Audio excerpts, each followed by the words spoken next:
السلام عليكم ورحمة الله وبركاته. الحمد لله وبه نستعين. أشهد أن لا إله إلا الله وحده لا شريك له، وأشهد أن سيدنا محمدا عبده ورسوله، ونصلي ونسلم على هذا النبي الكريم سيد المرسلين وعلى آله وصحبه أجمعين. أما بعد، أيها المؤمنون اتقوا الله، أوصيكم وإياي بتقوى الله، فقد فاز المتقون. Muslimin dan muslimat, mudah-mudahan dirahmati Allah Subhanahu wa taala. Di dalam sebuah hadis riwayat daripada Ummi Kalsum binti Uqbah bin Abi Mu'ayth radhiyallahu anha, kata dia, sami'tu Rasulullah sallallahu alaihi wasallam yaqul, laisa al-kadzdzab alladhi yuslihu bainan nas fayanmi khairan aw yaqulu khairan. Muttafaqun alaih. Wa fi riwayati Muslim ziyadah qalat wa lam asma'hu yurakhisu fi shay'in mimma yaqulu an-nas illa fi thalathin, ta'ni al-harb wal islah bainan nas wa hadith ar-rajul imra'atah wa hadith al-mar'ah zawjaha, atau kama qala, hadis sahih riwayat Imam Muslim. Muslimin dan muslimat yang dirahmati Allah sekalian, seorang sahabat yang bernama Ummi Kalsum binti Uqbah bin Abi Mu'ayth radhiyallahu anha berkata, kata Ummu Kalsum, aku dengar Nabi sallallahu alaihi wasallam bersabda, sabda Nabi, laisal kadzdzab allazi yuslihu bainan nas. Nabi kata, tidaklah dianggap seseorang itu bohong kalau sekiranya dia berbohong untuk nak memperbaiki hubungan, nak mendamaikan di antara sama-sama manusia. Kita ambil hadis ni kerana kuliah kita yang lepas ada orang tanya, apa nama Nabi Ibrahim alaihi salam, kes Nabi Ibrahim alaihi salam yang berbohong. Dia kata tokong besar yang pecahkan tokong-tokong kecil. Malam ni kita baca sebuah hadis Nabi sallallahu alaihi wasallam. Nabi bersabda, Nabi kata laisal kadzdzab, Nabi kata tidak dianggap satu orang tu bohong, allazi yuslihu bainan nas, kalau sekiranya dia berbohong dengan tujuan supaya orang yang bergaduh boleh jadi berdamai.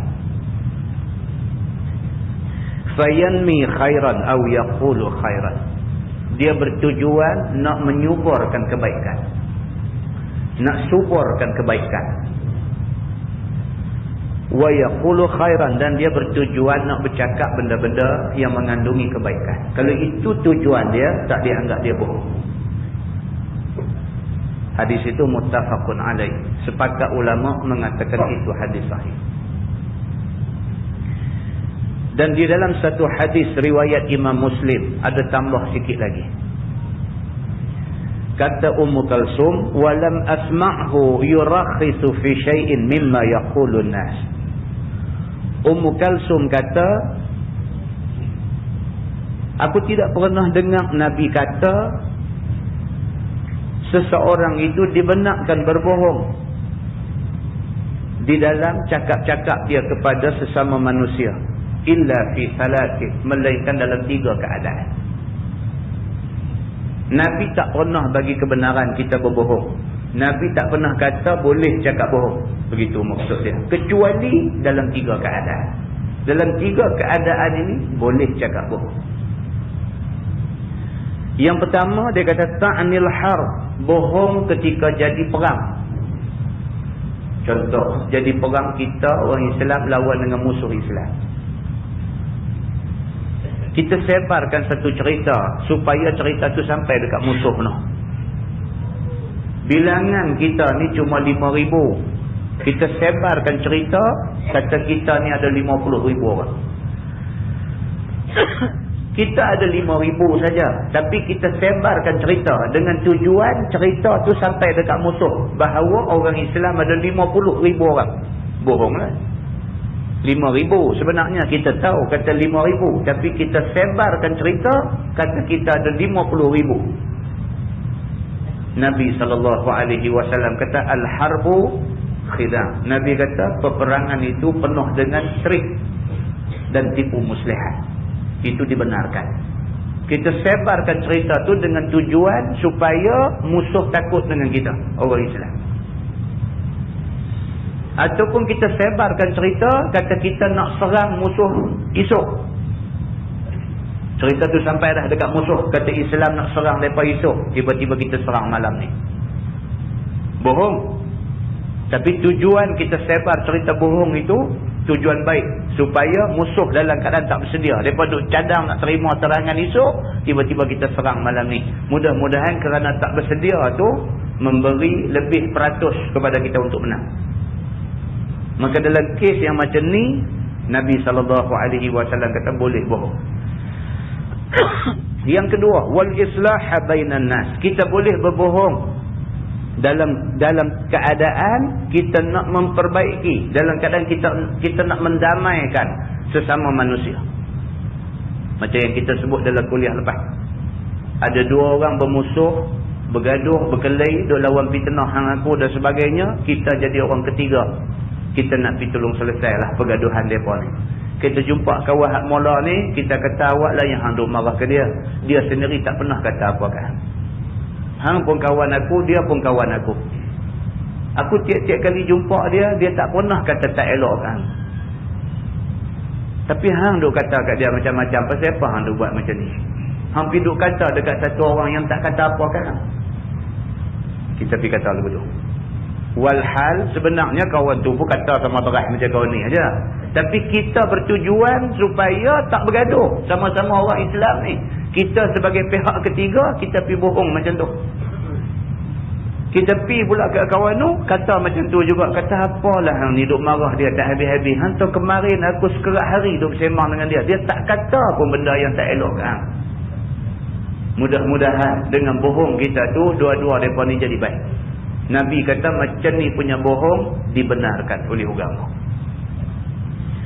Dan yang ketiga, wa hadisar rajuli imra'atah wa hadisal mar'ati zawjaha. Dan yang ketiganya kita berbohong dengan membawa perkataan daripada suami kepada isteri dia, dan membawa perkataan isteri kepada suami dia. Kita jadi orang tengah, kita habaq dekat lelaki ni. Kata hampa ni dah berpisah. Bukan bercerai, berpisah. Bini lari balik rumah mak dia, hang duduk di rumah seorang hang. Kemarin bini hang dengan pak mentua hang main jumpa aku. Bini hang ni berasa sangat bersalah dekat hang ni. Cuma dia minta hang kalau sekiranya boleh berlembut. Tak usah duk kasar sangat dengan dia dan sebagainya. Bila-bila masa dia boleh balik ke hang. Dan cara dia main bercakap kemarin ni cukup elok. Kita cakap dulu, walhal bini main maki dia berkendak-kendak depan kita. Tapi kita kata tak, bini hang ni langsung tak kata apa. Dia tak buka pun cerita tak elok hang ni. Cuma dia minta satu aja, hang jangan duk perongus sangat. Yang tu saja. Dan aku nampak hampa dua ni memang boleh jadi elok balik. Syarat mau ada tolak ansur seorang sikit. Kita pergi jadi pihak ketiga yang sejukkan keadaan panas. Ini dibenarkan oleh agama. Dan hadis itu hadis sahih riwayat Imam Muslim. Muslimin dan muslimat yang dirahmati Allah sekalian. Daripada hadis itu dapat kita buat kesimpulan bahawa Islam adalah satu agama yang mengutamakan kesejahteraan. Islam tak suka kepada suasana gaduh-gaduh, pada suasana bertengkar berkelahi, bermusuh-musuh. Islam adalah satu agama yang meletakkan kesejahteraan sebagai matlamat kepada agama itu. Jadi mudah-mudahan kita terima Islam ini, terima Islam dalam keadaan yang cantik. Islam yang nak masyarakat jadi cantik. Di dalam sebuah hadis lain riwayat daripada Aisyah radhiyallahu anha, kata Sayyidatina Aisyah, sami'a Rasulullah sallallahu alaihi wasallam sauta khusum bil bab aliyatin aswatuhuma wa idza ahaduhuma yastawdi'u al-akhar wa yastarfiquhu fi shay' wa huwa yaqul wallahi la af'al. فخرج عليهما رسول الله صلى الله عليه وسلم فقال أين المتألي على الله لا يفعل المعروف؟ فقال أنا يا رسول الله فله أي ذلك أحب أو كما قال. hadis muttafaqun alaih. Seorang isteri Nabi, nama dia Sayyidatina Aisyah radhiyallahu anha, dia meriwayatkan hadis ini. Kata Sayyidatina Aisyah, dia dengar Nabi, telah dengar Nabi sallallahu alaihi wasallam suara orang bertengkar dekat dengan pintu. Nabi duduk dalam rumah. Nabi dengar depan pintu rumah dia bunyi suara dua orang duduk bertengkar. Aliyatin aswatuhuma, deras suara dua-dua orang ni. Hak seorang kata dekat seorang, hak seorang kata balik dekat kawan ni, duk bertengkar dua orang tu, suara bertengkar dua-dua orang ni cukup deras, dengar jelas kepada Nabi sallallahu alaihi wasallam. Wa idza ahaduhuma yastawdi'u al-akhar, ceritanya dua orang ni ialah seorang orang yang bagi hutang, seorang orang yang berhutang dengan dia, duk bertengkar. Kawan yang bagi hutang ni dia duk marah dekat kawan ni sebab kawan ni hutang tak mau bayar. Kawan yang berhutang ni pula dia duk marah, duk lawan balik dekat kawan ni. Dia kata aku bukan tak mau bayar, aku tak ada duit. Dia kata tu ceritanya, cerita duk bertengkar depan pintu rumah Nabi sallallahu alaihi wasallam. Kawan ni marahlah, dia kata aku bagi hang hutang, hang pakai nak buat sengap lagu tu je, aku bukan kerja duk cap duit. Dia kata aku pun nak dapat duit tu guna tulang pak kerat, aku pun teruk buat kerja nak boleh duit. Aku bagi hang hutang duit aku, hang buat mudah lagu tak mau bayar. Kawan yang berhutang tu pula kata, siapa kata aku tak mau bayar? Bukan aku tak mau bayar, aku tak ada duit nak bayar lagu mana. Itu ceritanya. Dia bertengkar depan pintu rumah Nabi sallallahu alaihi wasallam. Jadi kawan yang berhutang ni dia yastawdi'ul akhar, dia minta supaya sebahagian daripada hutang dia tu dihalalkan. Dia kata aku boleh bayar setengah aja. Dia kata kalau aku hutang 1,000 aku boleh bayar dekat 500 aja. Lebih daripada tu aku tak ada duit. Dia kata aku minta, dia kata wa yastarfiquhu fi syai', aku minta belah kesian hang, minta tolonglah halal setengah aku boleh bayar. Bila dia minta macam tu, wa huwa yaqul, kata kawan yang bagi hutang ni, wallahi la af'al, dia kata demi Allah aku tak akan buat lagu yang hang minta ni. Dia kata hang nak minta aku halal setengah daripada hutang hang kat aku, wallahi, dia kata demi Allah la af'al, sekali-kali aku tak akan halal hutang yang hang minta halal ni.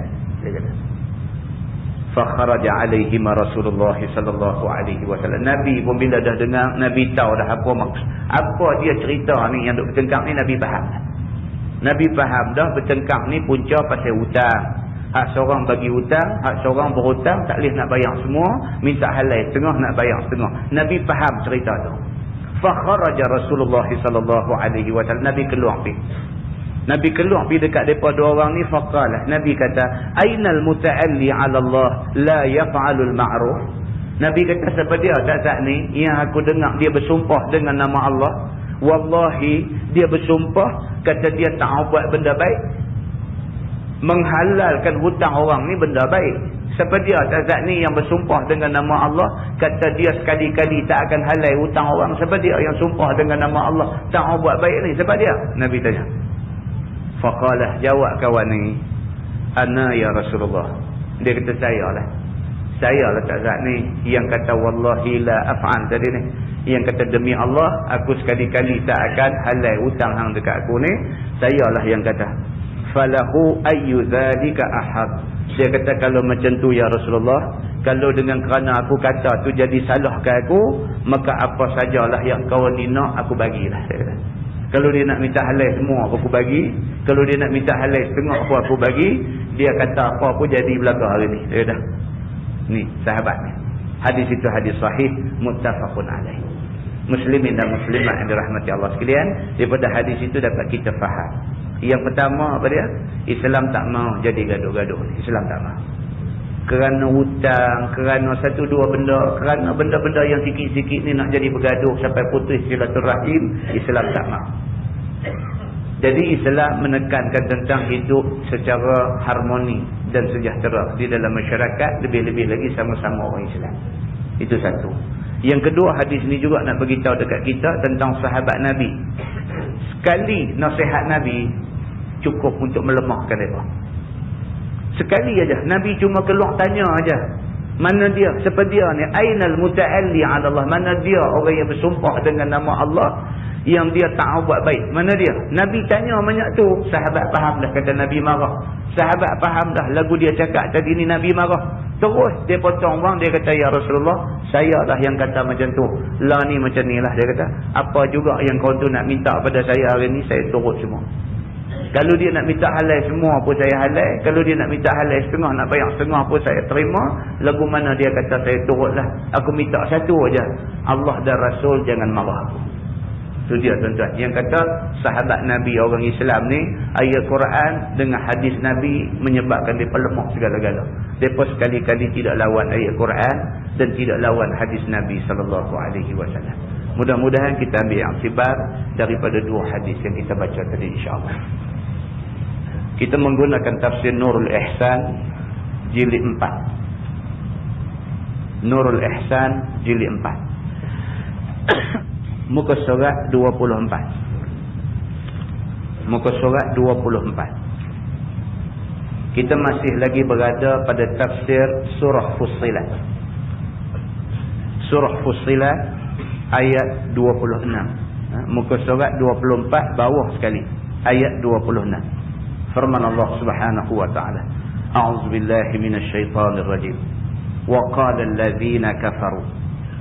Dan berkata oleh segala kafir ketika Nabi baca Quran, la tasma'u li hadzal Quran. Jangan kamu dengar ini Quran. Walghaw fih, dan beri lara oleh kamu pada dengarnya dengan buat hingat-bingat, buat bisin, keriau pada ketika bacanya itu. La'allakum taghlibun. Mudah-mudahan kamu mengalah akan dia, yakni akan Nabi Muhammad. Maka diam Nabi SAW daripada bacanya. Maka adalah sebab yang kafir larang daripada dengar Quran itu ialah kerana ketika Nabi baca, mengambil dengar mukmin dan kafir, maka ditakuti lembut hati mereka itu. Maka ditakut cenderung hati kepadanya bagi beriman dan juga masuk Islam. Jadi tuan-tuan, ini perangai orang kafir Quraisy pada masa itu.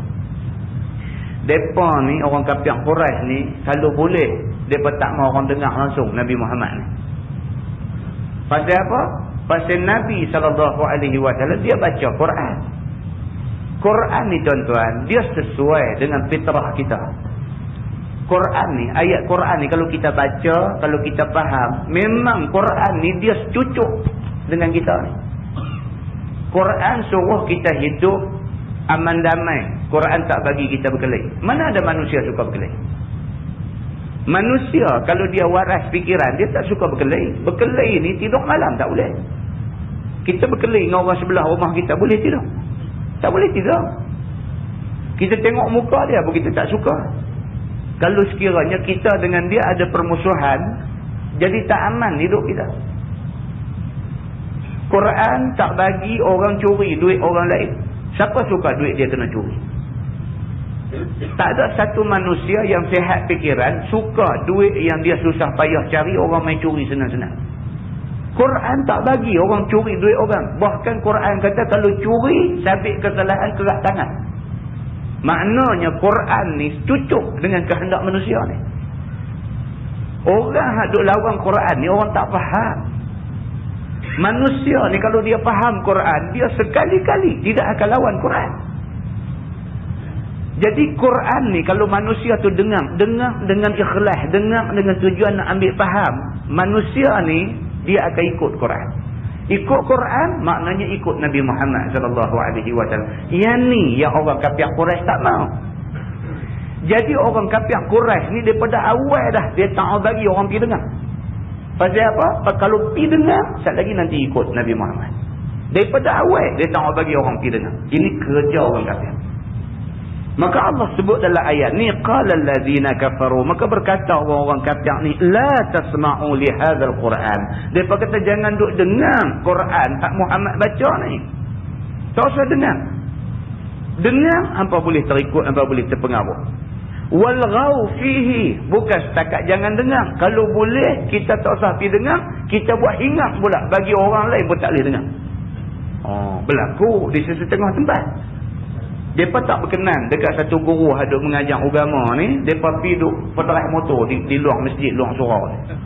Pum, lagi pum, patah balik saja buat hingat supaya orang ramai pun tak boleh dengar apa yang guru duduk mengajar ni kata. Rupa-rupanya apa hadut jadi pada setengah tempat hari ni, dah zaman Nabi dulu. Allah sebut dah dalam Quran benda ni berlaku zaman Nabi sallallahu alaihi wasallam dulu. La'allakum taghlibun, dia kata mudah-mudahan dengan cara tu, dengan cara kamu tak pergi dengar dia, maka kamu tak terikut dia. Dengan cara kamu pergi buat bisin, orang hak cuba nak dengar pun tak dapat dengar, mudah-mudahan dengan itu kamu boleh mengalahkan Muhammad sallallahu alaihi wasallam. Begitu ceritanya. Maka Allah Subhanahu wa taala berfirman, falanudhiqanna alladhina kafaru 'adzaban shadidan walanajziyannahum aswa'al ladzi kanu ya'malun. Maka lagi kami rasakan segala kafir itu akan azab yang sangat, dan lagi kami balas akan mereka itu dengan sejahat-jahat balasan. Yang ada mereka itu kerja maksiat, kufur dan syirik itu daripada azab neraka. Itu dia. Tuhan kata dekat Nabi Muhammad sallallahu alaihi wasallam, Muhammad susah hati dengan puak ni. Memang kerja mereka ganggu Islam ni, memang kerja mereka. Tak usah duk ambil susah hati, tak usah duk ambil berat, tak usah duk ambil fikir teruk-teruk tentang mereka ni. Buat apa yang kamu disuruh buat, lebih pada tu serah kat Tuhan. Tuhan kata satu hari kami pasti akan balas mereka ni dengan azab yang berat. Tuan-tuan, kadang-kadang kita sedih. Kita duk bercakap Islam, orang main duk buat macam-macam ke kita. Sedih. Kadang-kadang sedih. Main lombok fitnah, bagi tohmahan, buat cerita macam-macam. Tujuan dia satu aja. Tujuan dia sakit hati. Dia nak bagi pada muka kita. Itu saja tujuan dia. Tidak mau dengar penjelasan, tidak mau dengar apa orang tak mau dengar, dia kira dia nak pelingkup kita. Dia kira dia nak perancang kita. Nabi Muhammad kena macam itulah dulu. 1001 macam tohmahan mereka buah ke dia, 1001 macam fitnah mereka lempak ke dia, 1001 macam cerita mereka buat terhadap dia. Macam-macam orang buat ke Nabi ni. Allah Subhanahu wa ta'ala kata ke Nabi Muhammad, wahai Muhammad, kalau kamu buat ni benda yang aku suruh buat, tak usah duk ambil susah hatilah dengan apa yang berlaku ni. Mereka ni semua yang duk buat fitnah, yang duk tohmah, yang duk buat macam-macam benda tak elok ke kamu ni, aku ada. Esok aku atur pembalasan untuk mereka ni semua. Selesai bang. Allah kata, zalika jazaa'u a'da'illahin nar. Bermula yang demikian itu adalah balasan azab yang amat sangat. Dan sejahat-jahat azab itu ialah balas segala seteru Allah kafir itu dengan neraka.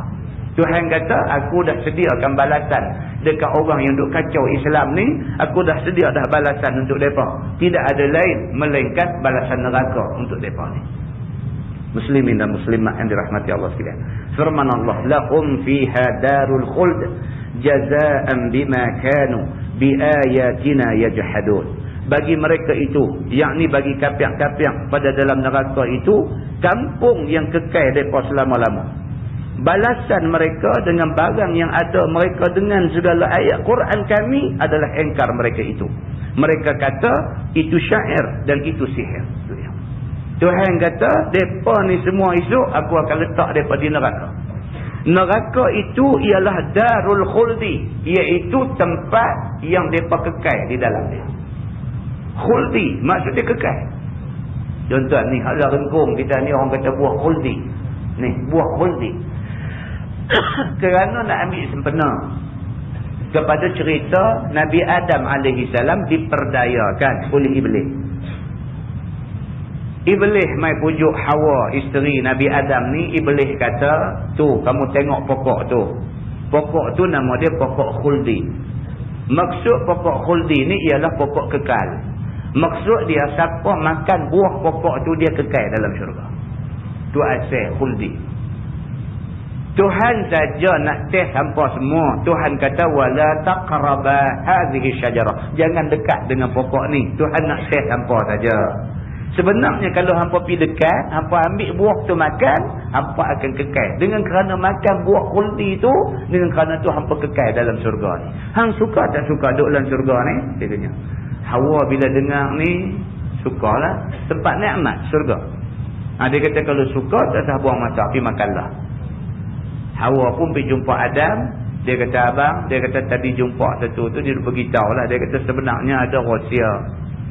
Tuhan saja tak mau nak habakkan kita. Kalau kita pergi makan buah pokok tu, kita boleh kekal di tempat kita duduklah. Adam kata jangan. Tuhan dah kata jangan dekat, terus dekat. Hanya jangan duduk bantah.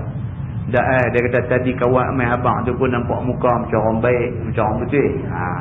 Bini tuan-tuan. Bini ni yang kata bini. Kok mana tu saya kata keras lagu mana lah. Main dengan mereka ni tak dia lembut. Dia kata sungguh abang muka tak nampak muka orang jahat langsung. Dia kata main abang Zat ni, jomlah kita try makan tengok. Saya tak mau keluar daripada surga ni. Jom tu jom kena. Jom tu jom kena. Nampak? Khuldi. So Allah Subhanahu Wa Taala bagi tahu dalam ayat ni, dia kata orang-orang kafir yang bantah. Orang-orang kafir yang tak mau ikut Nabi Muhammad, lepas tu pergi buat kacau pula kepada Nabi Muhammad sallallahu alaihi wasallam, lahum fiha darul khuldi. Depa ni dalam neraka, depa akan kekal selama-lama. Dan neraka itu adalah kampung yang kekal bagi depa. Dan neraka itu jazaan bima kanu biayatina yajhadun. Adalah balasan kepada apa yang depa degil engkar semasa di atas dunia dulu. Masa atas dunia dulu, bila Nabi baca Quran, mereka kata tu bukan Quran Tuhan buat turun. Itu syair, mereka kata. Itu syair Nabi Muhammad karang. Dia nak tipu orang, suruh orang percaya ke syair dia. Dan di dalam syair Nabi itu ada unsur sihir. Dia kata, siapa dengar syair tu, dia terkena sihir Muhammad. Dia persebar cerita ni dalam masyarakat, sehingga kan orang takut nak pergi dengar Nabi Muhammad sallallahu alaihi wasallam. Firman Allah, waqala allazina kafaru, dan telah berkata oleh segala kafir di dalam neraka, Rabbana arinal ladzina adallana minal jinni wal ins. Kata golongan kafir ini, wahai Tuhan kami, perlihatlah akan kami dua orang yang bertanggungjawab menyesat kami masa di dunia. Ni orang masuk neraka ni, buat kafir yang masuk neraka esok ni, dia minta ke Tuhan. Dia berkata dekat Tuhan, dia kata la ni, dia kata ya Allah, ya Tuhan, arinal ladzina adallana minal jinni wal ins. Mai tunjuk dekat kami dua orang yang depa ni lah punca yang menyebabkan kami ni masuk neraka hari ni. Iaitu daripada kalangan jin dan manusia. Iaitu iblis dan juga manusianya ialah Qabil. Iaitu anak Nabi Adam AS, yang mula jalan kedua itu bagi kami kufur dan bunuh. Ni manusia boleh jadi jahat ni, dia kata kerana dua ni. Satu, kerana iblis. Iblis lah yang tunjuk punca, tunjuk jalan supaya manusia jadi jahat. Kami nak tengok muka iblis tu lah ni. Dia ni punya pasal kami masuk neraka. Ini orang kafir dalam neraka itu minta kat Tuhan, suruh Tuhan tunjuk dekat mereka muka iblis. Dan yang kedua, nak tengok muka Qabil, anak Nabi Adam ni. Tentu kita dah tahu dah cerita Habil dengan Qabil, anak Nabi Adam. Yang mereka ni diuji oleh Allah Subhanahu Wa Taala. Habil keluar dengan kembang dia satu perempuan. Qabil dilahirkan dengan kembang dia satu perempuan. Kemudian Allah Subhanahu Wa Taala mensyariatkan supaya Habil kahwin dengan kembar Qabil dan Qabil kahwin dengan kembar Habil. Qabil tak boleh terima. Ini syariat Allah. Allah turun dekat Nabi Adam, suruh Nabi Adam bagi kahwin berselang macam tu. Allah suruh Nabi Adam nikahkan anak dia Habil dengan kembar Qabil, nikahkan Qabil dengan kembar Habil. Allah yang suruh. Qabil tak mau ikut. Qabil kata tak boleh lah. Dia kata, aku nak kahwin dengan kembar aku. Pasal apa pula aku keluar dengan dia sekali, tiba-tiba aku nak kena pergi menikah dengan kembar abang aku. Aku tak mahu dia dah. Aku nak menikah dengan kembar aku. Nabi Adam kata tak boleh. Ini perintah Allah. Qabil kata aku tak peduli. Aku nak kahwin dengan kembar aku. Ini ceritanya. Akhirnya Allah Subhanahu Wa Taala perintah Nabi Adam suruh anak dia Habil dan Qabil persembahkan korban kepada Tuhan. Habil atas sifatnya orang yang baik-baik, dia persembahkan korban yang elok-elok. Kalau binatang, binatang yang gemuk-gemuk. Kalau sayur, sayur yang segar-segar. Qabil ni dengan sifatnya yang tidak baik, dia persembahkan ibadat korban yang tidak elok. Menatang, cari menatang kurus-kurus. Sayur dipersembahkan sayur yang sudah pulayu. Allah Subhanahu Wa Taala terima korban Habil. Allah tidak terima korban Qabil. Maka Qabil tidak menang di dalam tuntutan dia. Qabil tak puas hati. Ni asal usul manusia jadi jahat atas muka bumi. Qabil tak puas hati. Akhirnya apa dia buat? Dia bunuh Habil ni. Dia bunuh. Ketika Habil tengah tidur, dia pergi ambil satu batu besar, dia rejam atas kepala Habil. Habil mati di situ juga. Inilah pembunuhan yang pertama berlaku di atas muka bumi. Pembunuhan yang berlaku di antara manusia sama manusia. Dialah orang yang memulakan kerja jahat, iaitu kerja bunuh sama-sama manusia. Sehingga kan bila dah jadi mayat, dia tak tahu nak buat macam mana mayat ni. Allah Subhanahu Wa Taala hantar mai 2 ekor burung bergaduh depan dia, lawan patuk aku, hak sekok mati. Hak hidup ni jalan pi cakap tanah dengan kaki dia, dia keh bangkai hak seorang lagi, dia cakap kambuh balik. Maka Qabil tengok benda tu, dapat satu akal kat dia. Dia buat lagu tu dekat mayat Habil. Ini berlaku dan ini dicatatkan di dalam riwayat-riwayat yang sahih. Muslimin dan muslimat yang dirahmati Allah sekalian. Orang-orang kafir bila masuk neraka, mereka minta ke Tuhan benda ni. Mereka minta dekat Tuhan, Rabbana arinal ladzina adallana minal jinni wal ins. Wahai Tuhan, tunjuk dekat kami orang yang jadi punca kami jadi macam ni hari ni. Macam kita lah. Kita itu pun kalau ditakdirkan Allah, na'udzubillah min zalik. Kalau ditakdirkan Allah masuk neraka, masa tu kita akan minta kat Tuhan. Ya Allah, tunjuk mai siapa yang menyebabkan kami ni jadi dosa. Mulalah nak tunjuk pemimpin, nak tunjuk orang tu, nak tunjuk orang ni. Depa ni lah punya pasal kami jadi macam ni. Mula nak rawit orang tu, nak rawit orang ni, nak tunjuk orang tu, nak tunjuk orang ni. Ini sifat orang yang sudah ditakdirkan Allah masuk dalam neraka. Begitu. Firman Allah, naj'alhuma tahta aqdamina. Kata orang-orang kafir dalam neraka ni, kami nak jadikan kedua depa ni. Nak jadikan Iblis dengan Qabil ni pada bawah tapak kaki kami dalam neraka. Marah kata. Buat mai sah dia kata Iblis hak jadi punca berlaku maksiat kejahatan atas muka bumi. Buat mai dekat kami Qabil, orang yang mula-mula ajak manusia berbunuh-bunuh ni. Buat mai kat kami lah ni. Kami nak jijak bawah tapak kaki kami dalam neraka ni. Marah apa dah, masa tu tak guna dah nak marah kita apa pun. Nak marah masalah ni.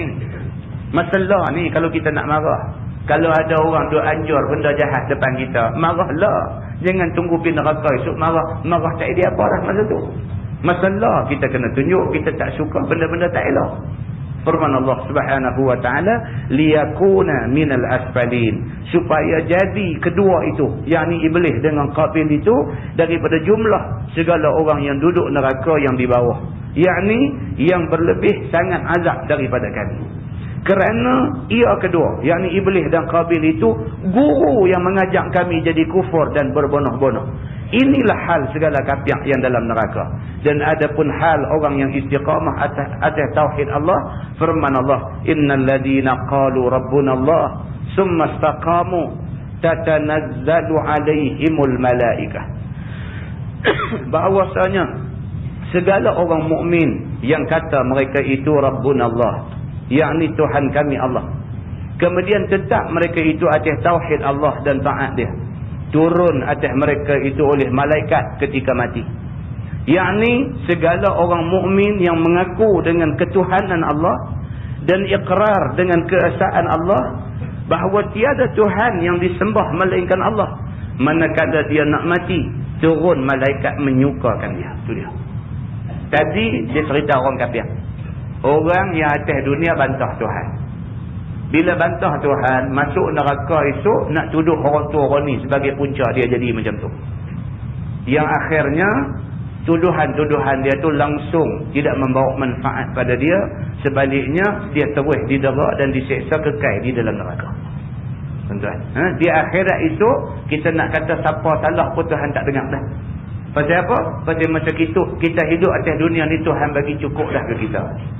Tuhan bagi akal. Pasal apa yang tak guna akal nak fikir? Bukan kita tak tahu benda baik benda buruk. Kita ada akal. Akal kita boleh beza hak mana baik hak mana buruk. Takkan orang main masjid, main surau, main mengaji kitab ni jahat. Takkan lagu tu pun. Takkan tok-tok guru yang amanah terhadap ilmu, mereka bagi tahu apa hak Tuhan suruh bagi tahu, takkan mereka ni jahat. Takkan hak tu tak boleh fikir. Takkanlah ada satu tok guru main habaq kat kita kata minum arak ni haram. Pasal apa haram? Baca ayat Quran pula bagi kat kita, innamal khamru wal maisiru wal ansab wal azlamu rijsun min amali syaitan fajtanibuh. Dia kata sesungguhnya arak, judi, tenung nasib, sembah tokong dan sebagainya, semua benda ni tak elok, maka hendaklah kamu jauhi. Lepas tu tok guru tu kata, dah Tuhan kata benda ni tak elok, pasal apa yang kita duk biar orang buka kelang arak?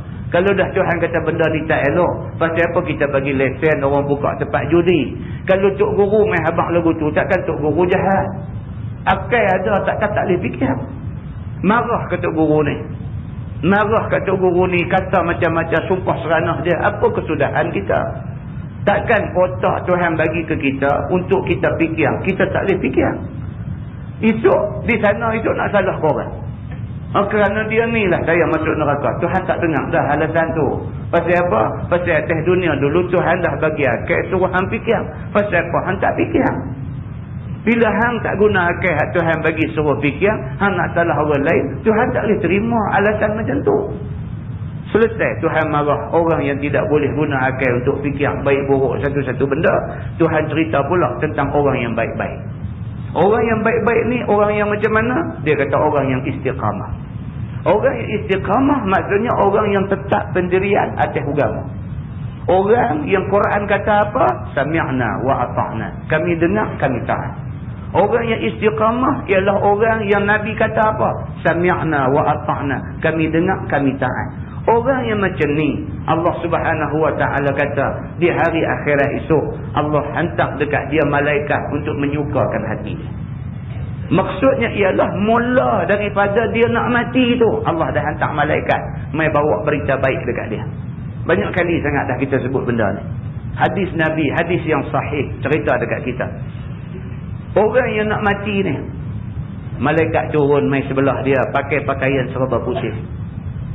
Bila malaikat turun mai pakaian serba putih, dia faham dah bahawa dia akan jadi orang yang baik-baik selepas mati. Masuk kubur, Allah Subhanahu wa ta'ala hantar malaikat muka dan nakir tanya dia dengan penuh hormat dan sopan. Bangkit di padang mahsyar esok, Allah Subhanahu wa ta'ala letakkan dia ni satu kumpulan sama dengan orang-orang yang beriman kepada Allah Subhanahu wa ta'ala, bersama dengan para anbiya, para syuhada, para siddiqin dan sebagainya. Ni semua adalah malaikat turun untuk nak menyukakan orang yang istiqamah dan orang yang baik-baik. Kata dia demikian juga apabila keluar daripada kubur dan ketika kesusahan dunia, Tuhan akan hantar malaikat mai tenangkan dia. Maka datang malaikat menyukakan hati. dan menghilangkan takut dan duka cita dengan perkataan kepada orang-orang yang beriman itu.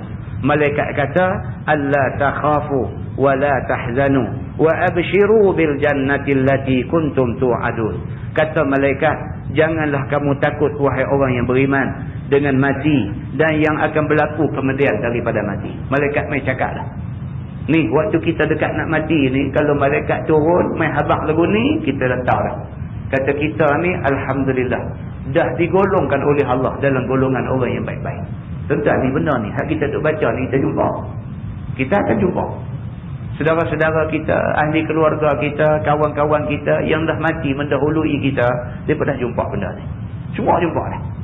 Noh, semua tok-tok wan kita, tok kita, mak pak kalau ditakdirkan dah mati dah dan sebagainya, semua mereka dah lalu benda ni. Mereka tahu dah masa nyawa nak terbit daripada badan tu, mereka tahu dah mereka ni orang baik ke sebaliknya. Tahu dah.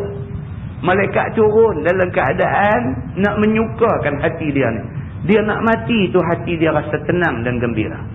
Malaikat turun mai, malaikat bagi tahu dekat dia, la takhafu alla takhafu wa la tahzanu. Janganlah takut, jangan susah hati.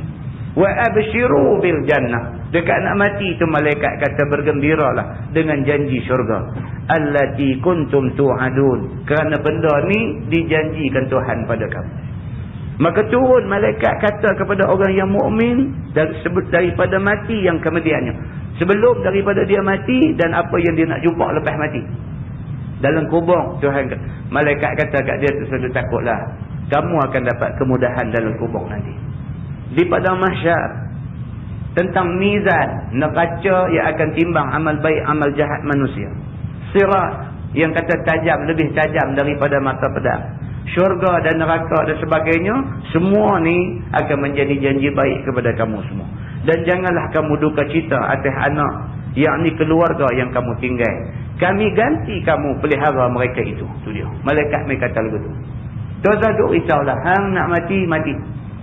Tak usah duk fikir susah hati ni, kalau aku mati bini aku nak hidup macam mana, kalau aku mati anak-anak ni macam mana, nak mengaji sekolah siapa nak sara mereka dan sebagainya. Malaikat kata tak usah fikir. Yang ni semua tak usah fikir. Kami akan mengambil alih tempat kamu. Kami pelihara mereka ni semua. Kata dia, dan sukalah oleh kamu dengan syurga yang dijanji kamu dengan dia. Firman Allah, nahnu awliya'ukum fil hayatid dunya wa fil akhirah. Kami yang akan memelihara kamu pada hidup dunia dan akhirat. Sehingga sampai kamu masuk ke dalam syurga. Malaikat kata, kami akan pastikan kamu selamat sehingga kamu sampai ke syurga. Firman Allah, walakum fiha ma tashtahi anfusukum. Dan bagi kamu itu, yakni dalam syurga itu, barang yang ingin oleh nafsu kamu. Itu dia. Dan esok, hang masuk syurga esok, apa yang berasa teringin, Tuhan bagi semua.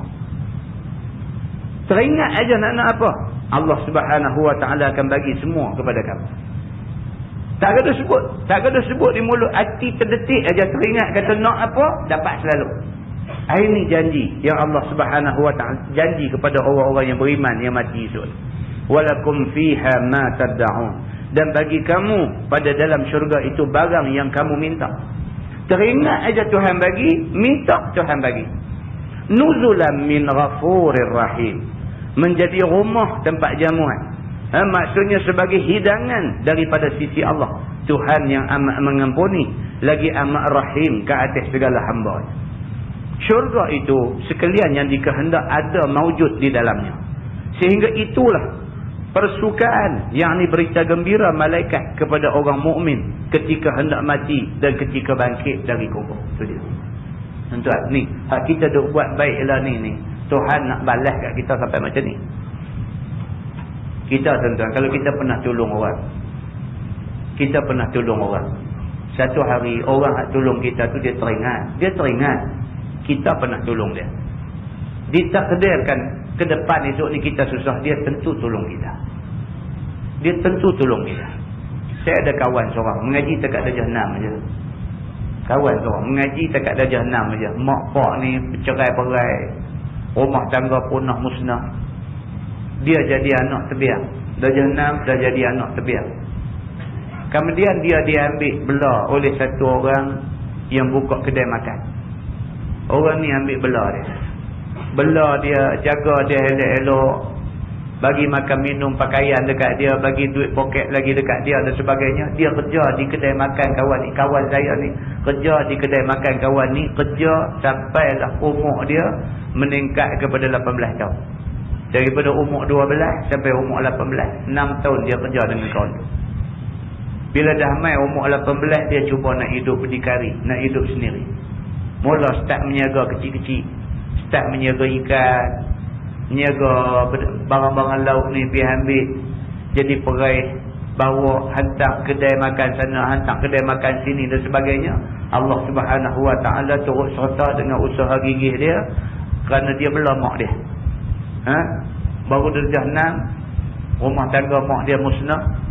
Dia pergi kerja di kedai makan tu, dapat pendapatan sikit sebanyak, duit hak dapat sikit sebanyak tu bela mak duduk dengan dia. Sampai umur 18 dia cuba nak hidup sendiri, hidup hantar ikan, hantar apa, sotong udang, apa kedai-kedai makan dan sebagainya.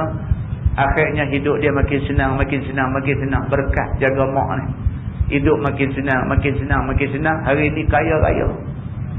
Dah dia jadi kaya raya ni, tuan kedai hak belah dia masa dia umur 12 dulu ni, kawan tu pula pergi jatuh musnah, menyaga sudah jatuh.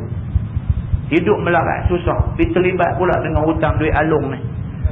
Sampai nak kena tabuh, nak kena pukul dengan alung dan sebagainya. Waktu ni dia dah jadi senang dah.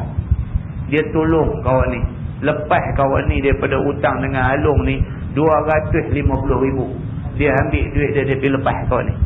Dia bayar hutang dengan alung ni semua, habis tutup buku. Dengan alung tak ada sangkut apa dah. 250,000 tuan-tuan dia pergi bagi kat kawan ni. Dia kata kat saya, dia kata, ustaz, dia kata 6 tahun dia belah saya. Saya tak tahu lah, dia kata, kalau dia tak belah saya ni tak ke jadi manusia ke, saya dah jadi apa, saya tak tahu. 6 tahun dia belah saya jadi manusia, dia kata. 6 tahun dia belah saya, dia tak ternilai harga dia kata. Hari ni saya dengar dia susah. Kalau saya tak tolong dia, saya rasa saya akan ditimpa susah. Saya tolong dia. 250,000 tuan-tuan, nak bagi ke orang senang tak? Kita nak bagi orang RM25, kita fikir 50 kali. Dia bagi 250,000. Dia bagi sekali gitu aja. Lepas tu dia buat satu kedai pula bagi kat kawan ni. Semua dia siap, bangku meja apa. Hak nu lingkup pun dah dah kedai hak dulu ni. Dia buat satu kedai lain pula, semua modal dia buat turun, semua dia start bagi jadi menjaga elok. Dia kata lah hang dah, semua elok dah, tak ada sangkut hutang apa dah. Hang menjaga elok-elok dia kata. Dia beli kereta wajah pula bagi sebiji dekat kawan tu. Dia buat ni semua, dia kata tak ada lain melainkan semata-mata kerana kenang masa dia susah kawan ni tolong dia. Itu dia tuan-tuan. Kita kalau kita tolong orang, kita tolong ikhlas orang yang kita tolong, kita tak harap balasan. Tapi Allah Subhanahu Wa Taala, sifat adil Allah Subhanahu Wa Taala, Allah akan bagi orang yang kita tolong tu ingat kita. Ni satu benda yang Allah Subhanahu Wa Taala janji ke kita semua. Tolong orang mesti ikhlas. Ikhlas maksudnya tak ungkit. Kita tolong tentu habis tentu. Esok ke 10 tahun lagi ke 40 tahun lagi ke, kita tak akan ungkit yang kita tolong dia. Tak akan ungkit. Allah Subhanahu Wa Taala akan tunjuk keikhlasan kita tu pada satu hari. Akhirnya orang yang kita tolong kita balik kalau kita susah. Muslimin dan muslimat yang dirahmati Allah sekalian. Ini yang dikatakan fitrah yang sudah ditentukan Allah Subhanahu Wa Taala. Bagi Allah benda ni sudah jadi sunnatullah. Allah Subhanahu Wa Taala sudah janji benda ni kepada kita semua. Hari ni tuan-tuan, kita buang masa. Ni masa ada ni, masa berharga tuan-tuan. Mana ada manusia tak sibuk lah ni. Orang kerja telah sibuk lah. Lepas sembahyang subuh tu kira nak siap nak pergi kerja dah. Balik pejabat 4.30 baru keluar pejabat. Nak sampai ke rumah pukul 7. Kita ni sehari dah tak duduk di rumah ni. Tak duduk, tak sembang dengan bini, tak ada nak main dengan anak. Pukul 7 balik mandi manda bumrah perderah main masjid, main surau, main mengaji. Ni masa ni kalau kita tak main masjid, kalau kita tak main surau, masa ni masa kita dengan keluarga. Mahal tuan-tuan, masa dengan keluarga ni cukup mahal. Kita nak duduk dengan anak-anak ni nak rapat dengan kita masa ni. Ni sebab tu masa ni dia panggil prime time. Ni, kalau dalam televisyen masa ni iklan cukup mahal. Ni, iklan nak masuk celah warta berita ni cukup mahal. Pasal apa? Pasal dia kata prime time. Prime ni cukup mahal lah. Prime Minister. Agak cukup mahal lah. Prime time, dia bagi maksud dia apa? Masa yang cukup utama ni. Masa perdana ni. Time ni lah time yang cukup penting kita nak duduk dengan anak. Kita sanggup time ni bawa anak kita main masjid sama dengan kita. Jom, kata ayah nak pergi masjid, nak pergi surau. Bukan lama mana. Pukul 9. Pukul 9 suku habis. 9 suku habis lah. Habis lagi kita balik. Balik di rumah kita makan sama-sama. Lepas makan, tengok apa kerja patut-patut buat sikit. 10:30, 11 kita tidur. Tuan-tuan, kita buat benda ni tak habis tang ni, tuan-tuan. Ni kita buat ni raqib dengan atik-catik semua benda ni. Semua dicatatkan. Dan Allah Subhanahu Wa Taala pasti akan balas. Kalau kita buat benda ni buat dengan ikhlas. Kalau kita buat baik dekat manusia pun, manusia pasti akan ingat kebaikan kita. Ni pula Allah Subhanahu Wa Taala, Tuhan yang tak pernah lupa satu benda pun yang manusia buat semasa manusia duduk atas dunia. Allah pasti balas dekat kita apa yang kita buat baik semasa di atas dunia ni. Inilah yang ayat ni nak kata ke kita. Dan firman Allah Subhanahu Wa Taala, puji seruan kepada agamanya. Firman Allah, wa man ahsanu qawlan mimman da'a ila Allah wa amila salihan wa qala innani minal muslimin. Dan tiada seorang yang lebih elok perkataan daripada mereka yang seru manusia kepada agama Allah. Dan dia mengerjakan amal yang soleh, sama ada amal fardu ataupun amal sunat. Dan berkata lagi bahwasanya aku daripada jumlah segala orang Islam, yakni berserah kepada Allah dan beradat hati kepada Allah Subhanahu Wa Taala. Itu dia. Tuan-tuan, Allah Subhanahu Wa Taala bagi tahu kat kita dalam ayat ni. Tuhan kata, wa man ahsanu qawlan mimman da'a ila Allah wa amila salihan wa qala innani minal muslimin. Tuhan kata, siapa yang lebih baik daripada orang yang seru manusia kepada agama Allah. Kita bukan ajak manusia kepada satu benda yang tak berharga. Kita ajak manusia pada agama. Kita ajak manusia pada agama. Saya ajak tuan-tuan suruh ikut Quran, suruh ikut hadis. Saya ajak tuan-tuan, mai kita ikut ni. Kita duk baca tafsir Quran, mai kita ikut ayat ni. Saya tak ajak tuan-tuan suruh sokong saya. Saya tidak ajak tuan-tuan suruh kata saya betul kalau saya salah. Saya tidak ajak tuan-tuan suruh, tak ada satu kepentingan. Kita ajak mai ikut ayat Quran ni. So saya ikut saya. Saya tak mustahil satu hari jadi tak betul dan sebagainya, manusia. Kalau hari saya tak betul, tinggal. So saya ikut. Tapi kalau yang saya ajak kepada Quran, kena ikut.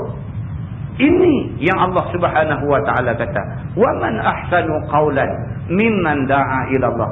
Siapa yang lebih baik daripada orang yang dia seru manusia kepada agama Allah Subhanahu Wa Taala. Dia tidak sahaja ajak manusia kepada agama Allah, wa amila salihan, dan dia buat amal saleh. Dia buat hak Tuhan suruh buat. Dia tidak bercakap saja, tapi dia buat apa yang dia cakap. Begitu. Dialah manusia yang paling baik.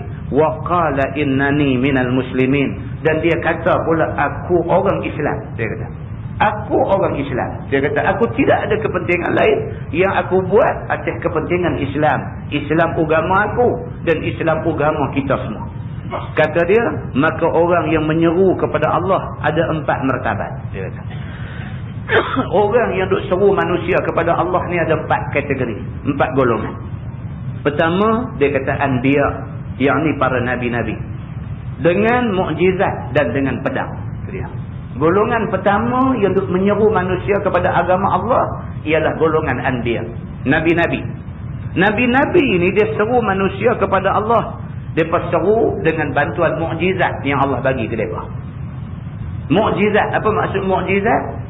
Dia daripada perkataan ajzu. Ajzu makna dia lemah.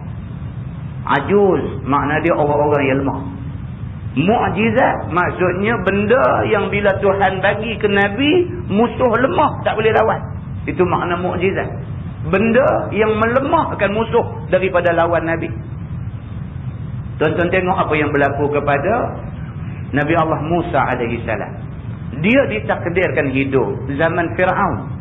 Fir'aun ni pula, dia ni hobi dia dengan ilmu sihir.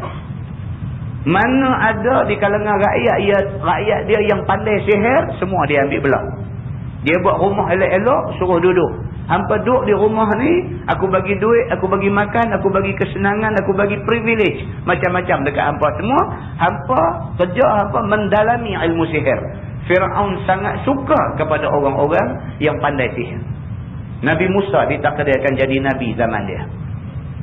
Apa yang Nabi Musa ada untuk nak lawan ahli sihir yang handal-handal ni? Allah Subhanahu wa ta'ala bekalkan mukjizat dalam bentuk tongkat kepada Nabi Musa AS. Ketika ahli sihir Fir'aun semua lempak tali, lempak apa yang ada di tangan mereka, lempak semua jadi ular. Allah suruh Nabi Musa AS lempak tongkat yang ada di tangan dia. Tiba-tiba tongkat Nabi Musa bertukar jadi satu ekor ular yang jauh lebih besar daripada ular ahli-ahli sihir yang banyak-banyak ni. Dan ular yang jadi daripada tongkat mukjizat Nabi Musa ni, sekelip mata aja dia telan habis semua ular yang banyak-banyak yang jadi daripada sihir ahli-ahli sihir Fir'aun ni. Maka lemah ahli-ahli sihir Fir'aun dalam nak menghadapi mukjizat Nabi Allah Musa AS. Itu maksud dia melemahkan. Mukjizat ni benda yang melemahkan musuh daripada nak lawan. Maka golongan pendakwah yang utama ialah anbiya, para nabi. Yang para nabi ni Allah bekalkan mereka dengan mukjizat, dengan benda-benda istimewa yang melemahkan musuh nak lawan. Dan nabi-nabi juga tak cukup dengan mukjizat saja.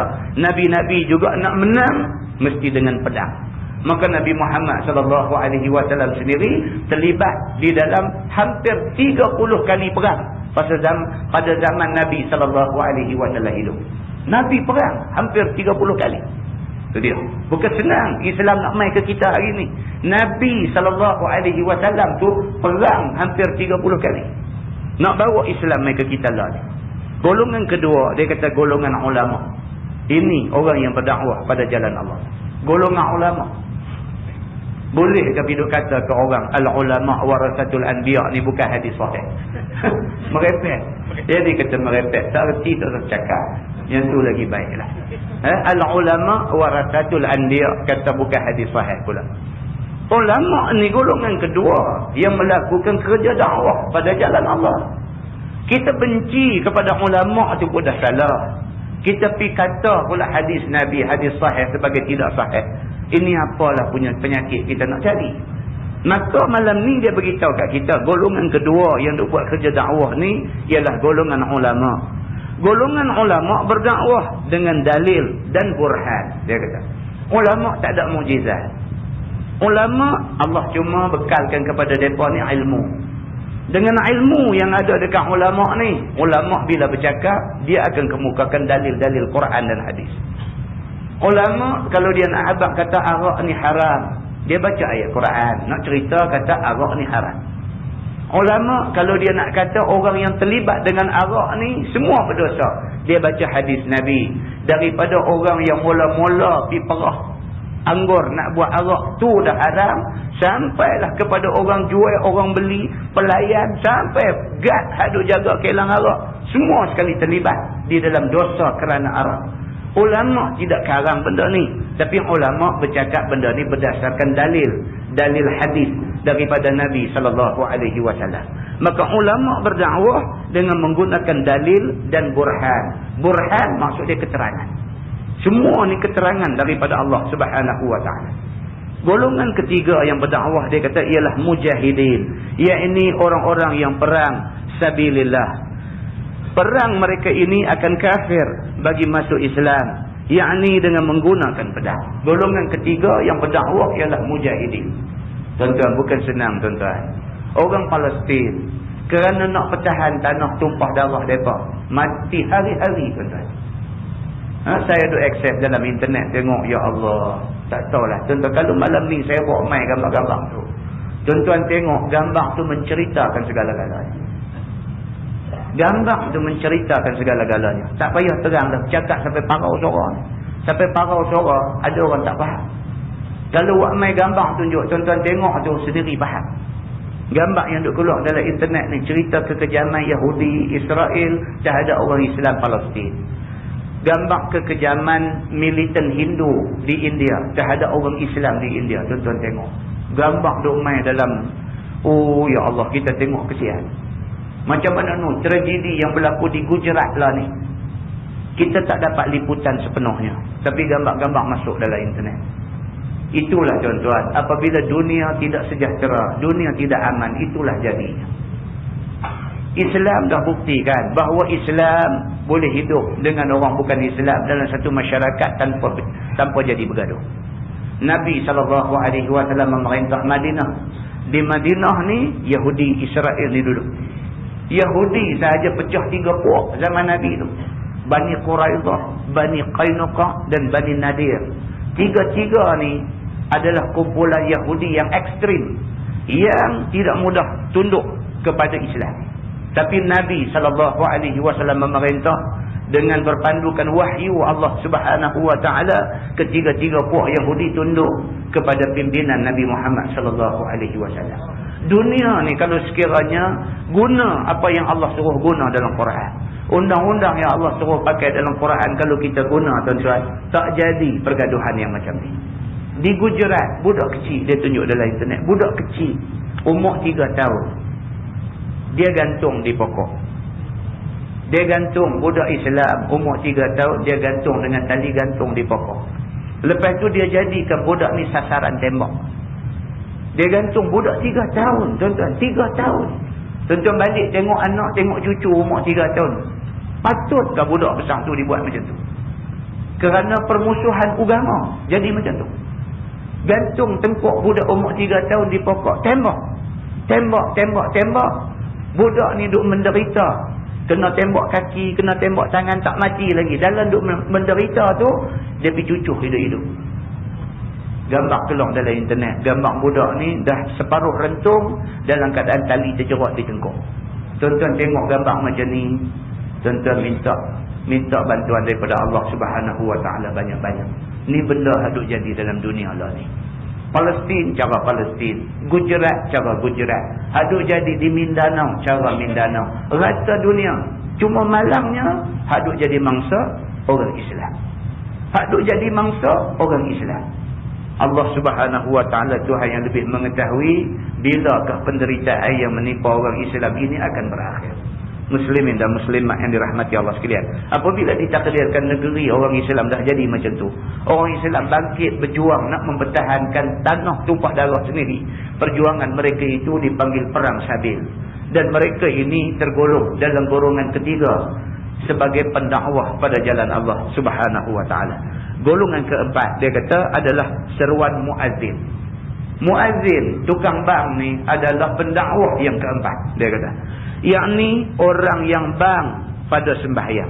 Mereka termasuk dalam golongan keempat sebagai pendakwah. Dia dakwah, dia suruh orang mai sembahyang jemaah di masjid di surau. Tuan-tuan, kalau tak ada jemaah dibuat dalam qaryah kita, semua kita menanggung dosa. Pasal apa? Pasal sembahyang jemaah itu fardu kifayah bagi tiap-tiap satu qaryah.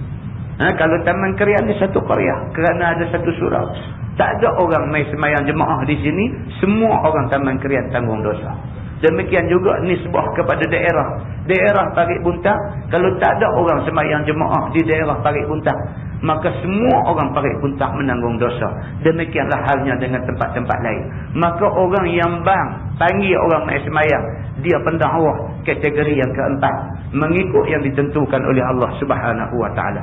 Firman Allah, wala tastawil hasanatu walas sayyi'ah, dan tiada bersamaan kebajikan dan tidak sama dengan kejahatan.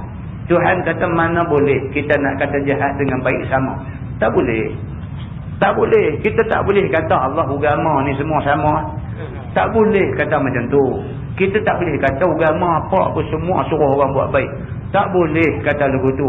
Islam tak sama dengan hak lain. Hak lain sama-sama dia. Tapi Islam tak sama dengan agama lain. Nabi kata al-Islamu ya'lu wa la yu'la alaih. Islam tinggi, tak ada satu benda lain boleh menandingi ketinggian Islam. Maka bila kita kata Islam ke apa ke sama, bermakna kita kata baik dengan buruk sama. Tak boleh. Allah kata wala tastawil hasanatu walas sayyi'ah, dan tidak sama kebajikan dan juga kejahatan. Yakni kebajikan dan kejahatan itu ada kecil besar. Tidak semacam balasan dosa pahala. Dosa pahala tak sama, tuan-tuan. Kita sedekah dengan kita curi duit orang, sama tak? Tak boleh sama. Kita sedekah, kita tengok tabung surau kita ni lalu, kita boh. Allah terlupa bawa duit main malam ni. Tengok kawan sebelah, pinjam duit hang, Zat kata, hutang duit hang 5 kupang. Boh dalam tabung surau ni. Jumpa dia esok bayar balik 5 kupang. Aku sedekah kat surau kemarin. Sama ke dengan tabung main kat kita, kita buka balas balik duit ada dalam tabung. Sama ke kerja ada orang ni? Ada tentu orang buat kerja lagu tu. Ada. Bukan kata tabung tu main kat dia selinak ambil duit. No. Sampai kepala pancok orang nak ambil ayat semayang, dia pulih ambil pinjai kat kelimbutan. Berlaku benda ni. Berlaku benda ni dalam masyarakat. Kipas angin masjid dia repih ambil. Kipas angin masjid dia boleh congkak ambil kat dia. Sampai kadang-kadang kita pergi satu masjid tengok kipas angin ni rantai dengan rantai besi. Apa? Malu orang bukan Islam. Malu. Tapi jawatan kuasa kata, tak rantai macam mana? Otak tu yang kelima dah. 4 biji dah lepas repih. Nak buat macam mana? Kita singgah pukul 3. Pukul 3 singgah nak semayang lohok satu masjid. Kita ni musafir jauh macam mana ke tak dan. Pukul 3 singgah masjid nak semayang. Tengok-tengok pintu masjid rantai besi buah pedai ayam. Kita berasa sedih. Masjid apa piduk rantai macam ni? Tapi pihak yang merantai pintu masjid tu ada alasan dia. Pasal apa? Dia kata tak larat dah selesai, dia kata. Daripada kipas angin, mikrofon pun dia balas, dia kata. Sampai kapet mazam pun gulung buat pergi jual. Itu kami tak rantai lagu mana? Ada orang yang buat kerja macam ni. Sama ke orang yang bagi duit untuk sedekah kepada masjid, kepada surau, dengan orang yang main duk mencuri barang-barang masjid, barang-barang surau? Maka Allah Subhanahu wa ta'ala kata tak sama. Baik dengan buruk tak sama. Dosa dengan pahala tak sama. Maka kufur dan syirik balasan dia neraka. Iman dan tauhid balasan dia syurga. Mana boleh sama? Orang yang main masjid hari-hari, tiap-tiap hari 5 waktu semayang masjid, langkah kaki debu-debu main masjid, sama ke dengan kawan yang hari-hari langkah kaki pergi naik kelas? Boleh sama ke? Tak boleh sama. Mana mungkin kita nak samakan orang baik dengan orang jahat? Maka Allah Subhanahu wa ta'ala kata tak sama. Orang baik aku sediakan balasan syurga pada mereka. Orang jahat aku sediakan balasan azab neraka kepada mereka. Firman Allah, idfa' billati hiya ahsan. Walau bagaimanapun Tuhan kata tolaklah olehmu dengan yang terlebih elok. Yakni tolak kejahatan yang dikerjakan pada satu tempat itu dengan dikerjakan kebajikan pada tempat itu pula. Itu dia. Islam suruh macam tu. Kalau orang buat jahat, kita nak lawan macam mana? Kita buat baik. Kita duk riau, duk maki, duk cerca, duk kata kat dia, tak ada cerita. Tuan-tuan hari ni, tuan-tuan marah dekat industri muzik. Marah. Marah pasal apa? Omong iklan pasal industri muzik nak bagi anugerah apa ni. Sampai tiap-tiap hari selang 10 minit iklan, selang 10 minit iklan, warta berita, celah-celah warta berita iklan, tengah duk apa serancangan apa pun masuk iklan pasal industri muzik. Kita marah, kita ceramah duk riau benda ni, rengkung sampai nak terbit keluar marah. Apa kesudahan dia? Apa kesudahan dia? Malam tu buat ceramah di masjid orang-orang. Pasal apa? Kawan duk main dengar ceramah pun nak dengar juga industri muzik ni. Pasal apa? Pasal hiburan ni manusia ni tahu bayar. Hiburan ni dengan manusia tahu bayar. Tua tu soal lain, minat ni soal lain. Tua-tua lah. Tapi dengar lagu kaki gedik. Tua dah. Tua soal lain. Minat muzik ni soal lain. Jadi macam mana kita nak tolak kejahatan ni? Macam mana? Tuhan kata di antara cara. Di antara cara nak menolak benda-benda tak elok ni, dia kata idfa' billati hiya ahsan. Kita tolak benda-benda tak elok ni dengan kita buat benda elok. Apa dia? Kita adakan kumpulan hiburan kita sendiri. Adakan kumpulan hiburan kita sendiri. Masyarakat diberi alternatif. Kita tak bagi masyarakat dengar muzik-muzik gila ni semua. Kita adakan satu hiburan. Dengar zikir Asmaul Husna. Misalnya hiburan, tuan-tuan. Naik kereta, pasang. Anak kita nak duduk sengat dengan tak dengar apa dalam kereta, dia pun tak larat. Kita nak pasang kaset cerita pasal sifat 20. Anak umur 5 tahun. Apa yang dia nak faham dengan sifat 20 ni? Wujud qidam baqa Allah. Dia kata apa orang tua ni duduk dengar. Dia sedar. Lepas tu kita ajak dia naik kereta pergi sekali dia tak mau. Boring dia kata naik kereta dengan orang tua ni. Kita naik kereta dengan anak-anak masuk satu kaset dalam tu nasyid Asmaul Husna. Pasang Asmaul Husna dalam bentuk nasyid. Budak-budak dengar dia pun boleh tu ikut pelan-pelan. Akhirnya dia boleh ingat 99 nama Allah yang mulia itu. Satu kebaikan dapatkan dia. Kita bagi satu alternatif kepada anak kita. Itu cara kita nak tolak. Kita marah majalah-majalah gila ada dalam masyarakat banyak-banyak. Kita buat majalah. Kita buat majalah kita berkualiti. Lebih kualiti daripada majalah-majalah yang tak elok ni. Daripada anak-anak kita pergi baca majalah tak elok ni, kita bagi majalah anak Muslim dekat dia. Suruh dia baca. Itu cara dia. Tapi kebanyakan kita hari ni, kita tak kemukakan pilihan kepada orang. Kita hantam orang.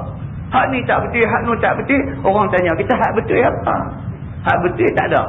Duk kata hak duk ada tak betul. Ini cara yang tak betul yang dibuat oleh orang kita pada hari ini. Maka Allah Subhanahu wa taala kata idfa' billati hiya ahsan. Nak tolaklah olehmu dengan cara yang terlebih elok.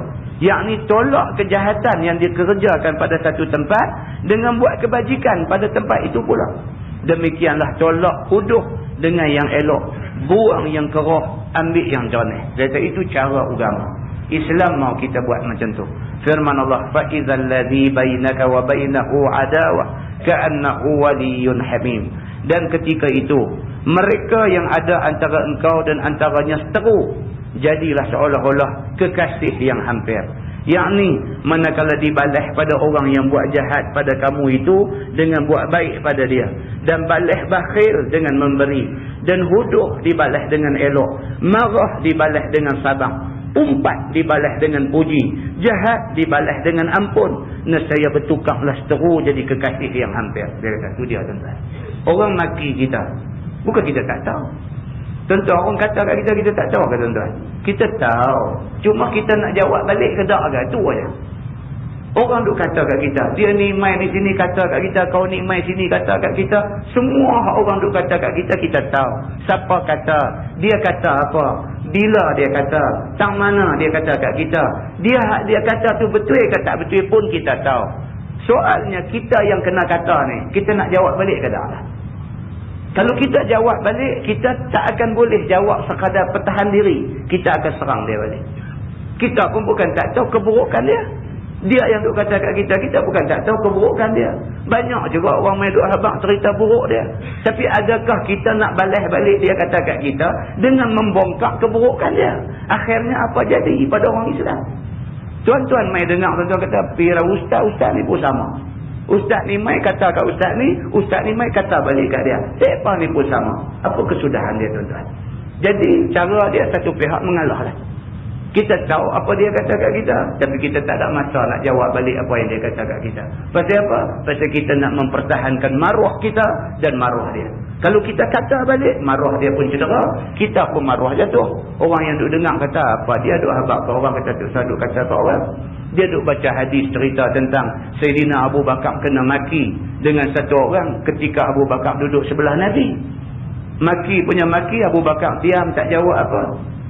Bila 2 kali maki, bila 3 kali maki, Abu Bakar jawab balik nak pertahan diri. Bila Abu Bakar jawab, Nabi bangkit tinggal Sayyidina Abu Bakar.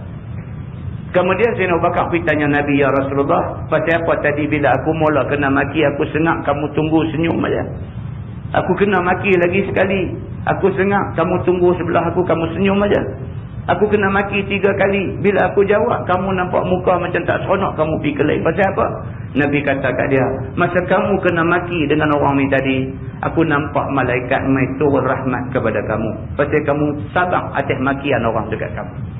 2 kali dia maki kamu, kamu sabar, aku nampak malaikat menurunkan rahmat pada kamu. Tapi bila 3 kali kamu kena maki, kamu hilang sabar, kamu jawab apa yang dia kata kat kamu, aku nampak malaikat meninggalkan kamu. Nabi kata kalau malaikat tidak suka duduk sebelah kamu, aku tak suka duduk sebelah kamu. Kita pergi habaq kat orang macam tu, tiba-tiba kita pun maki sama deras juga dekat orang yang kata kat kita. Tuan-tuan, apa orang nak nilai kita? Apa orang nak nilai kita? Orang kata hang pun sama aja orang kata. Marah kita jatuh, marah orang yang kita serang pun jatuh. Islam tak mau macam ni. Islam kata apa? Ni, hak dia kata tadi ni. Tuan-tuan tengok. Dia kata dibalas pada orang yang buat jahat pada kita dengan buat baik pada dia. Biar pilah. Kita bukan tak tahu dia buat kat kita. Biar pi kat dia. Tuhan ada. Kalau hak dia kata tu tak betul, dia jawab depan Tuhan esok. Dan dibalas bakhil dengan beri. Orang tak pernah tolong kita waktu kita susah. Semua orang bersikap bakhil, tak mau tolong kita. Kalau ditakdirkan kita kematiannya jadi senang, orang yang dulunya senang jadi susah, kita ada sikit sebanyak kita tolong dia. Tuan-tuan ingat dulu dia tak tolong kita, kita tak mau tolong dia. Kita lupakan dia bakhil dekat kita, kita bagi bantuan pada dia. Dan huduh dibalas dengan elok. Orang buat benda tak elok kat kita, kita buat elok kat dia. Kita jumpa dia bagi salam, kita jumpa dia, kita tunjuk muka manis dekat dia. Dan marah dibalas dengan sabar. Orang marah kat kita, kita sabar saja. Dan umpat dengan puji. Kita tahu orang tu duduk mengumpat, mengata kat kita. Orang tanya kita pasal dia, kita kata dia bagus. Tak tahulah setakat saya kenal dia bagus. Kita kata lagu tu, lembut lutut tuan-tuan. Orang yang duk buat kita ni, dia lembut lutut. Begitu. Dan jahat dibalas dengan ampun. Dia buat naya kat kita. Dia tohmah kita. Dia fitnah kita. Dia buat zalim dekat kita. Kita kata saya tak ada masalah. Kalau dia kata dia minta ampun, dia minta maaf, saya bila-bila masa saya maafkan dia. Tak ada masalah. Nescaya bertukarlah seterus jadi kekasih yang hampir dengan kita. Firman Allah, wa ma yulaqaha illa allazina sabaru. Dan tidak bertemu akan dia balasan baik itu, melainkan segala mereka yang sabar atas kejahatan yang diperbuat atasnya. Itu dia. Tuhan kata bukan semua orang boleh buat macam tu. Orang yang boleh buat macam tu, orang maki dia, dia tahu tapi dia tak jawab. Dia kata ni orang yang betul-betul sabar saja boleh buat. Tak sabar dia jawab balik. Tentu jawabnya.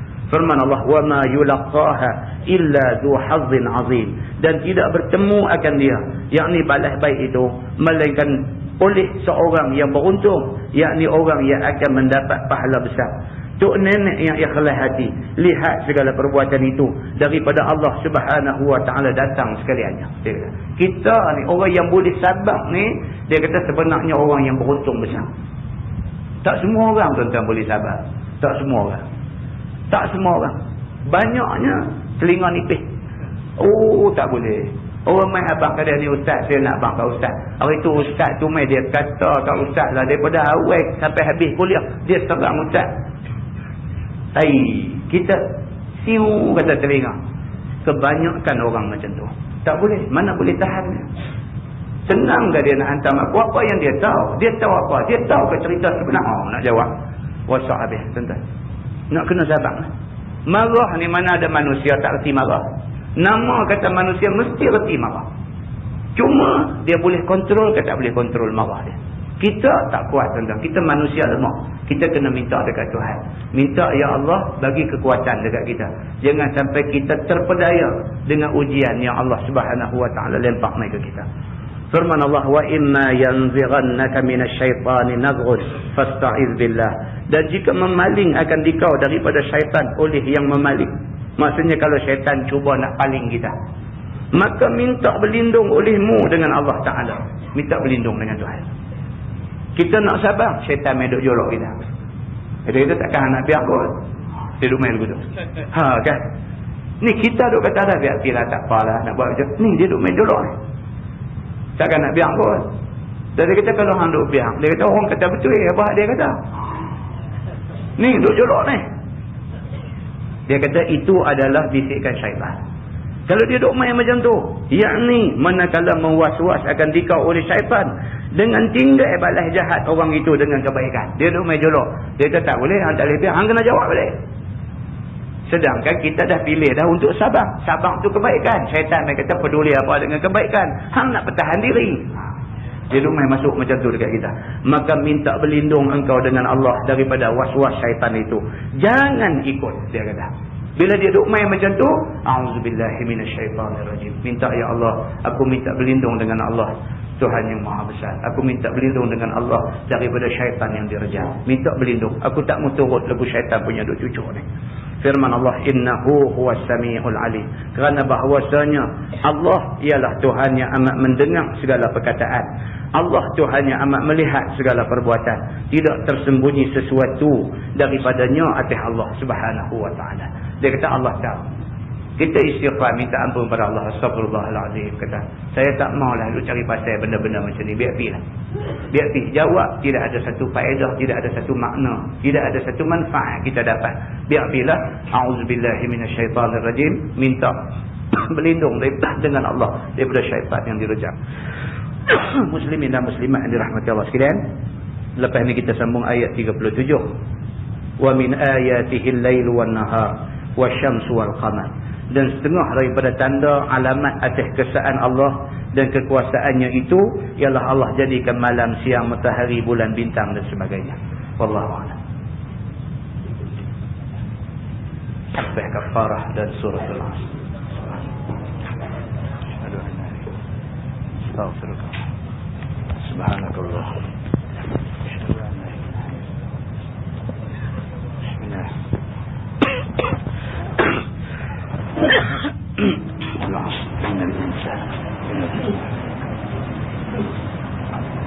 اللهم صل على محمد في الأولين والآخرين وسلم رضي الله تبارك وتعالى عن سادتنا أصحاب سيدنا رسول الله أجمعين.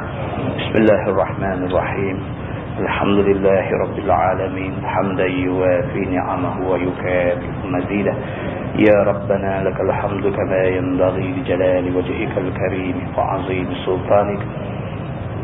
ربنا ظلمنا أنفسنا وإن لم تغفر لنا وترحمنا لنكونن من الخاسرين. رضينا بالله ربا وبالإسلام دينا وبمحمد نبيا ورسولا. اللهم افتح علينا فتوح العارفين وارزقنا فهم النبيين بجاه خاتم المرسلين. اللهم فقهنا في الدين وعلمنا التأويل واهدنا صراطك المستقيم. اللهم أرنا الحق حقا وارزقنا اتباعه وأرنا الباطل باطلا وارزقنا اجتنابه. اللهم اجعل جمعنا جمعا مرحوما وتفرقنا من بعده تفرقا معصوما. وصلى الله على محمد وعلى آله وصحبه وسلم والحمد لله رب العالمين. السلام عليكم.